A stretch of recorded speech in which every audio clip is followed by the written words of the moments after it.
আসসালামু আলাইকুম everyone, welcome back to my channel. আশা করি সকলে ভালো আছেন।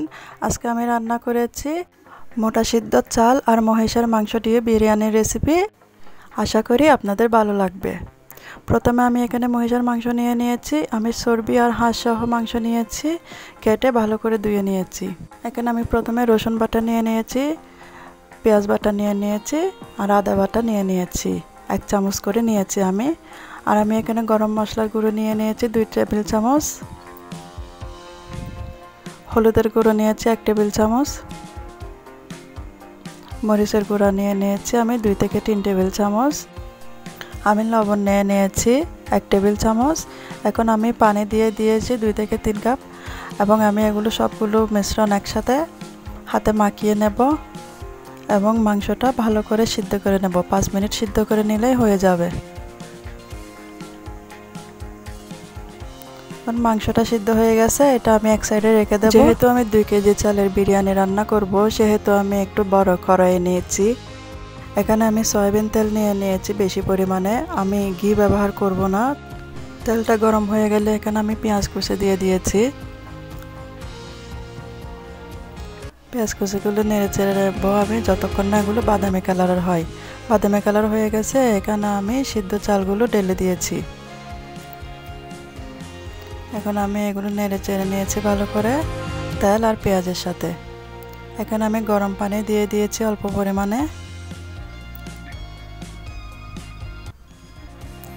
আগে থেকে সিদ্ধ করে রাখা মহিষের মাংসগুলো দিয়ে দিয়েছি।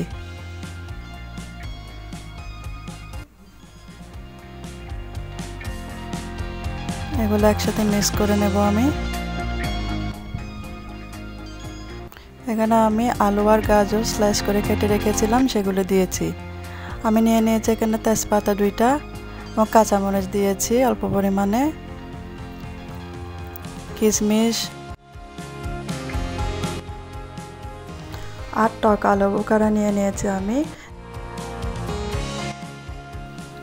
সবগুলো আমি একসাথে মিক্স করতে করতে আমার হঠাৎ মনে পড়ে গেল এখানে আমি একটা প্রয়োজনীয় জিনিস দিতে হয়তো ভুলে গেছি, সেটা হচ্ছে লবণ। লবণ ছাড়া আসলে কোনো কিছুই খাওয়া যায় না, তাই আমি এখানে 2 টেবিল চামচ লবণ দিয়ে দিয়েছি। এখন আমি সবগুলো একসাথে মিক্স করে দিয়েছি। আমি গরম পানি দিয়ে দিয়েছি। কিছুক্ষণ নেড়ে চেড়ে দেওয়ার পর এই পর্যায়ে আমি এখানে দিয়ে দেব রাঁধুনি বিরিয়ানির মশলা। আপনারা যে কোনো ব্র্যান্ডের বিরিয়ানির মশলা নিতে পারেন। আমি প্যাকেটের অর্ধেক পরিমাণে দিয়েছি, আপনারা যে কোনো পরিমাণে দিতে পারেন। এগুলো আমি এখন নেড়ে চেড়ে দিয়েছি। এখন আমি এটা ঢাকা দিয়ে রেখে দেব,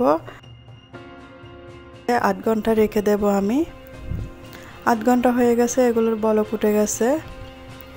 এগুলো দেখতে যেমন সুন্দর দেখাচ্ছে, তেমন স্মেলটাও খুব ভালো ছড়িয়েছে। দেখুন, এটা আমি নেড়ে চেড়ে দিয়েছি। পানিটা শুকানোর জন্য আমি আরও 10 মিনিট ওয়েট করব। 10 মিনিট পর দেখুন পানিটা শুকিয়ে গেছে।